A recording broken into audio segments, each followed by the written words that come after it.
Hello students, आज हम लोग आईएससी क्लास 12th मैथ्स के सेशन 25-26 के सिलेबस से जुड़े कुछ इंपॉर्टेंट अपडेट डिस्कस करेंगे। जैसा आप जानते हैं, काउंसिल प्रीवियस कई ईयर से, अगर हम 24-25 की बात करें या 23-24 की बात करें, तो अपना सिलेबस रिवाइज कर रही है। इनिशियली सिलेबस आप अपलोड करती है और उसके बाद कुछ टॉपिक वो रिड्यूस कर देती है, उसे रिवाइज सिलेबस कहा जाता है। अगर हम लोग यहाँ पे प्रीवियस ईयर की बात करें 24-25 की, तो काउंसिल ने टोटल 12 सब्जेक्ट का सिलेबस रिवाइज किया और फाइनली ये नोटिस उन्होंने रिलीज किया 4 अप्रैल 2024 को और कहा कि ये जो 12 सब्जेक्ट है इनका सिलेबस रिवाइज हो चुका है और यहाँ पे नोटिफाई करा कि अब और कोई सिलेबस रिवाइज नहीं होगा। ये क्लास 12th का ISC year 25 examination, ISC year 25 examination means 24-25, और अगर हम लोग 25-26 की बात करेंगे तो इसे आईएससी ईयर 26 एग्जामिनेशन भी कहा जाएगा। और क्लास 11th की बात करें तो टोटल 4 सब्जेक्ट का सिलेबस चेंज किया था। और अब अगर हम लोग 25-26 की बात करें इस सेशन की, तो काउंसिल ने अभी तक केमिस्ट्री का, बायोलॉजी का, हिस्ट्री का, पॉलिटिकल साइंस का, साइकोलॉजी का और लीगल स्टडीज का मींस टोटल 6 सब्जेक्ट का सिलेबस रिवाइज कर दिया है। और अभी कोई नोटिस इशू नहीं किया है कि बाकी और सिलेबस वो रिवाइज नहीं करेगी। और जैसा कि प्रीवियस 2 ईयर से पैटर्न चला आ रहा है, हमें अभी तक यही उम्मीद है कि बाकी सब्जेक्ट का भी सिलेबस रिवाइज होगा और इसमें मैथ्स का भी होगा। और इसका एक रीजन और ये भी है कि क्लास 11th का मैथ्स का रिवीजन हो चुका है, इसका रिवाइज सिलेबस है। इसे आप लोग सिंपली सीआईएससी काउंसिल की वेबसाइट पे जाकर भी देख सकते हैं। यहाँ पर रेगुलेशन, आप एग्जामिनेशन वाले सेक्शन में जाएंगे, आईएससी वाले में, आईएससी एग्जामिनेशन में, तो रेगुलेशन एंड सिलेबस को जब आप टिक करेंगे तो आपके पास डिफरेंट ईयर्स के सिलेबस आएंगे। यहां पे इवन 27 का सिलेबस भी उन्होंने अपलोड कर दिया है। तो यहां पे आपके पास लास्ट में ये 2 दिखाई देंगे, regulation and syllabus ISC 2026 and revise syllabus 2026। Revise syllabus 2026 already updated है रेगुलेशन एंड सिलेबस 2026 में, तो इसलिए हम लोग इसी को अगर हम लोग देख लें तो आप देखेंगे कि जिन सब्जेक्ट का सिलेबस रिवाइज हो चुका है उस पे उन्होंने मेंशन कर दिया है। जैसे यहां पे देखिए, history 12th revised, political science 12th revised, geography पे रिवाइज नहीं लिखा है, और इसी तरह से साइकोलॉजी रिवाइज्ड। और अब अगर हम लोग यहां पे बात करें, बिजनेस स्टडीज पे रिवाइज नहीं लिखा है। मैथ्स 11th मींस जैसे हमने बताया क्लास 11 का सिलेबस रिवाइज हो चुका है, 11th पे रिवाइज लिखा है, 12th पे नहीं लिखा है। तो आप इसे अलग सेक्शन से, जहां पे सिर्फ रिवाइज सिलेबस है वहां से भी देख सकते हैं, अदरवाइज ये ऑलरेडी यहां पे अपडेटेड हो चुका है। और आज की डेट में अगर हम लोग क्लास 12th के सिलेबस की बात करें, ये सिलेबस काउंसिल की वेबसाइट पे है। यहां पे जो डिस्ट्रीब्यूशन ऑफ मार्क्स है वो तो सेम ही रहने वाला है। आपके पास 4 यूनिट सेक्शन ए में है और टोटल मार्क्स वेटेज इसका 65 मार्क्स का है। रिलेशन एंड फंक्शन 10 मार्क्स की। तो आज के इसमें हम लोग रिलेशन एंड फंक्शन में क्या क्या एक्सपेक्टेड चेंज हो सकता है और कौन कौन से टॉपिक आप अभी होल्ड करके चल सकते हैं, सिर्फ उनको डिस्कस करेंगे, क्योंकि उम्मीद यही है कि जल्दी ही काउंसिल रिवाइज सिलेबस के बारे में अपडेट इशू कर देगी ऑफिशियली। और जैसे ही ऑफिशियली अपडेट इशू करेगी हम तुरंत बाकी का डिटेल सिलेबस आपके साथ डिस्कस करेंगे।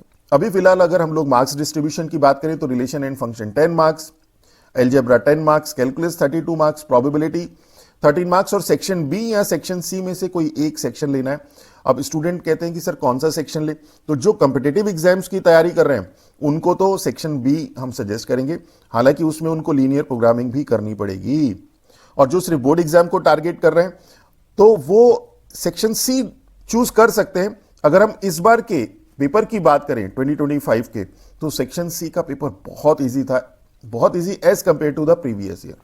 और सेक्शन बी का सेम एज यूजुअल था जैसे पहले रहता है, और कॉन्सेप्ट बेस्ड था। अब अगर हम लोग इसमें रिलेशन एंड फंक्शन की बात करें, यहां पे अभी हम सिर्फ, जैसे मैंने बोला कि हम सिर्फ रिलेशन एंड फंक्शन की बात करेंगे कि कौन कौन से टॉपिक आपके रिड्यूस हो सकते हैं।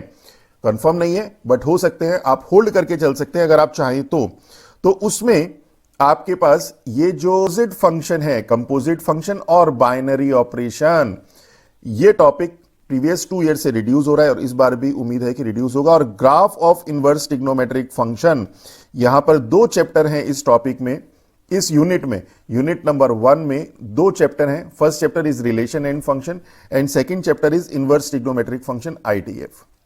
यहां पे कंपोजिट फंक्शन के ऊपर बेस्ड एमएल अग्रवाल की एक्सरसाइज 1.4 और बाइनरी ऑपरेशन के ऊपर बेस्ड एमएल अग्रवाल की एक्सरसाइज 1.6 है। Inverse trigonometric graph of inverse trigonometric function के ऊपर बेस्ड ऐसी कोई एक्सरसाइज नहीं है, बट हम आपको सजेस्ट नहीं करेंगे कि ये आप छोड़िए इसके कॉन्सेप्ट, क्योंकि इसके कॉन्सेप्ट के बिना बाकी सारी चीजें आप लर्न करना बहुत मुश्किल हो जाएगा। और इवन बोर्ड एग्जाम 2025 में ये रिड्यूस तो था, पर इसके ऊपर बेस्ड एक क्वेश्चन सीधा सीधा ग्राफ का था। दो ग्राफ बने हुए थे और हमसे करेक्ट ग्राफ पूछा था इनवर्स फंक्शन का। तो ये तो हम सजेस्ट भी नहीं करेंगे कि ये टॉपिक आप चाहे रिड्यूस हो या ना हो, आपको ग्राफ करने ही है। और अब अगर हम अपने चैनल की बात करें तो हमारे चैनल पे क्लास 11th का, क्लास 12th का सभी कॉन्सेप्ट, मैथ्स के सभी कॉन्सेप्ट और ML अग्रवाल का ऑलमोस्ट कंप्लीट सॉल्यूशन अवेलेबल है। यूनिट की बात करें, यूनिट 1 की, तो एक्सरसाइज 1.1 के लिए हमारे पास लेक्चर 1.1 पार्ट 1, 2, 3, 4 वीडियोज है। इसी तरह से ML अग्रवाल की एक्सरसाइज 1.2 के लिए लेक्चर नंबर 1.2 पार्ट 1 और पार्ट 2 वीडियोस हैं। 1.3 के लिए एक्सरसाइज 1.3 के लिए lecture number 1.3 part 1 part 2 and part 3, ये 3 वीडियोस अवेलेबल है। 1.4 अगर आप होल्ड करते हैं तो होल्ड कर दीजिए, अदरवाइज इसकी वीडियोस भी अवेलेबल है। एक्सरसाइज 1.5 के लिए आपके पास लेक्चर नंबर 1.5 पार्ट 1 और पार्ट 2 ये वीडियोस अवेलेबल है। और 1.6 आपको होल्ड करना चाहें तो होल्ड कर सकते हैं। इसी तरह से अगर हम लोग ITF मींस चैप्टर 2 की बात करें, इनवर्स ट्रिग्नोमेट्रिक फंक्शन की, तो 2 एक्सरसाइज वहां पे आपके पास मिलेंगे, एक्सरसाइज 2.1 एंड 2.2। तो 2.1 में लेक्चर नंबर 2.1 इसके 4 पार्ट हैं, 1, 2, 3, 4, और लेक्चर नंबर 2.2। वैसे तो ये ऐसा लग रहा है कि 1-2 ही एक्सरसाइज है, बट क्वेश्चंस काफी हैं, तो इनिशियली आप कर लीजिए इसको। और अगले लेक्चर में तो कुछ इंपॉर्टेंट टिप्स बताएंगे आपको। तो part 1, part 2, part 3 and part 4, तो ये total 4 videos exercise ML Agarwal की एक्सरसाइज 2.2 के लिए अवेलेबल है। होप कि काउंसिल जल्दी ही अपना ये सिलेबस के बारे में डिसीजन लेगी और नोटिफाई करेगी, और जैसे ही नोटिफाई होता है हम लोग डिटेल सिलेबस हम आपके साथ डिस्कस करेंगे। अगर हमारे कंटेंट आपको अच्छे लगते हैं तो हमारे चैनल को सब्सक्राइब कीजिए, अपने फ्रेंड्स के साथ शेयर कीजिए। With that all, thank you.